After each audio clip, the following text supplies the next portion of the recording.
Yes. Hi, welcome. Please, could you tell me who you are and why you're here? Thank you. I'm Niclas Johansson. I work at Memoto, and I'm here at the Quantified Self conference to learn about this domain. I've never been at a conference before. I know the movement of Quantified Self, and I've visited events in Sweden, where I come from. And well, you say it's your first conference. I see you wear this device, so you work in the field. What does Mimoto do? So Memoto is developing a life logging camera, which is what I'm wearing a very early prototype of. Yeah. And with the camera that takes pictures automatically every 30 seconds, we also develop an app and a cloud service. So as a user, you won't have to manage your data, but you will get it presented very simply in a way that everyone can use and everyone can do live logging. Yeah. And what could be the use? Why would you want to log your life like that? Why would I want 30-second photos of myself? Yeah. As you're saying, you'll get a lot of photos, about 2,000 per day. And what we do when we capture without intention is we might capture the things that we don't recognize as valuable moments or special moments when they're happening, but we can see them in retrospect and look at them as memories or augment our memories with these photos.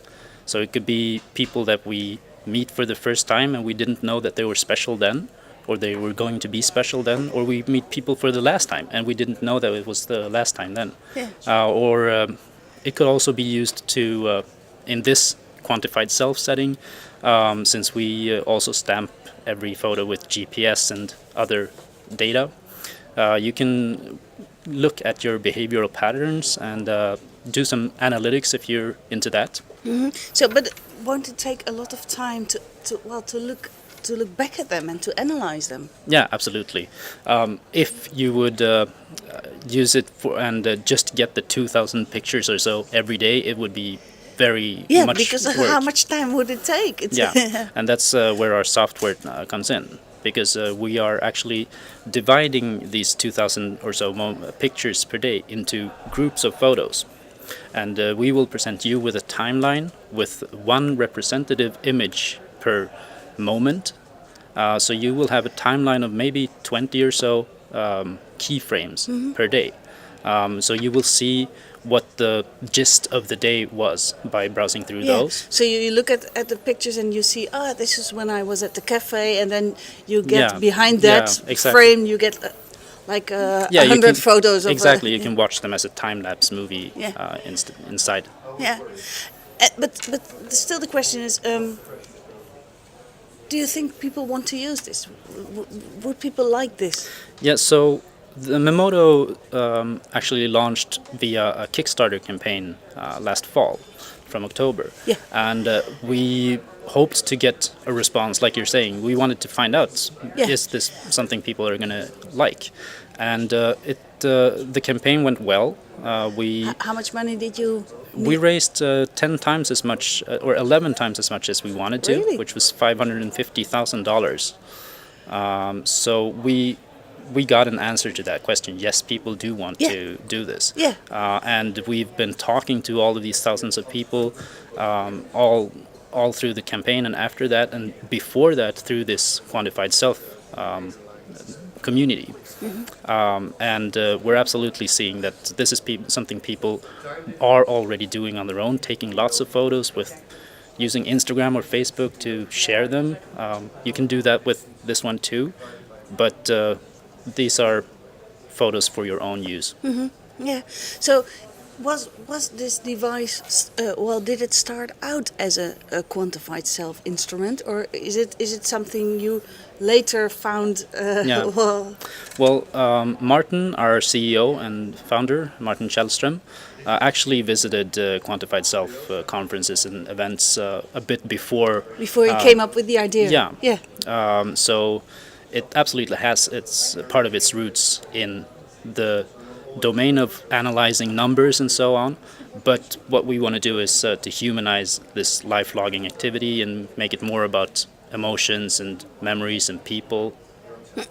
So well, it's still in the prototype phase, I think. When do you expect it to be on the market? Yeah, we've had to push our release date a few times because we're building a pretty complex product of hardware, software, backend, apps, and everything. So right now we don't have a hard ETA.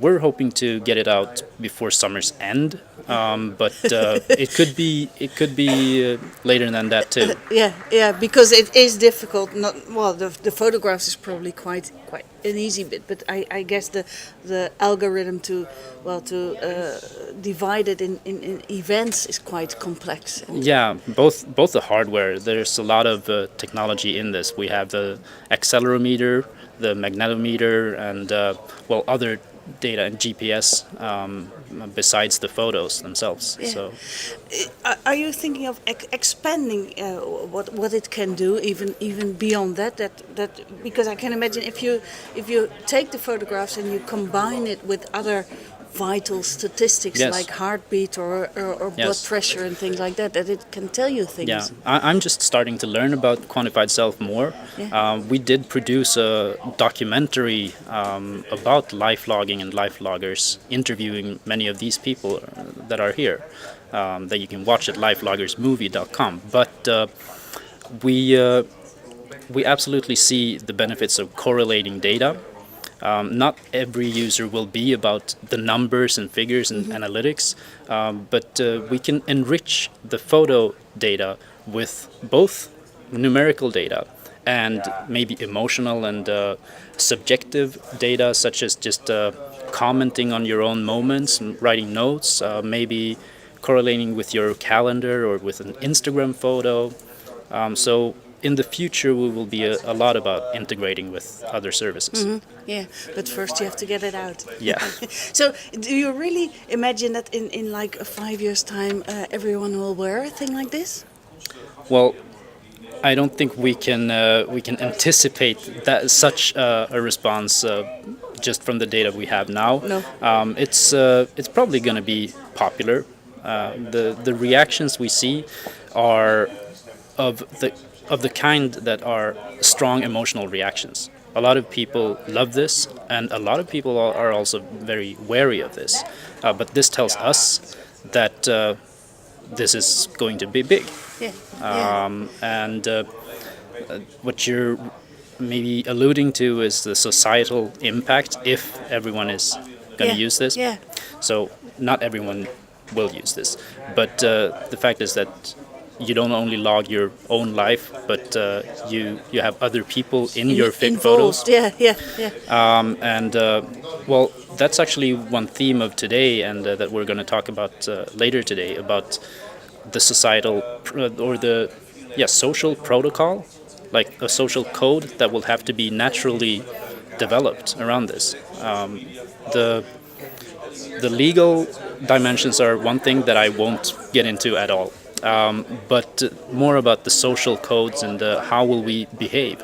A lot of times it will be natural for someone who wears this to put it away. This puts it in pause to show that I'm respecting you if you're telling me or signaling to me that you're not comfortable with being photographed. Yeah. So it's a mutual communication issue, really. Yeah. So, are you wearing it now all the time, or just for this conference? Well, I've tried wearing it, and we don't have a battery life that allows constant wearing yet. But So, how long will the battery last? When it's done, it'll last 2 days of use. Okay. So you will be able to wear it all the time if you want to. But as I said, you will also put it in your pocket, put it on your table, not be entirely unaware that you're using it. Yeah. So, what about the response of people when they see?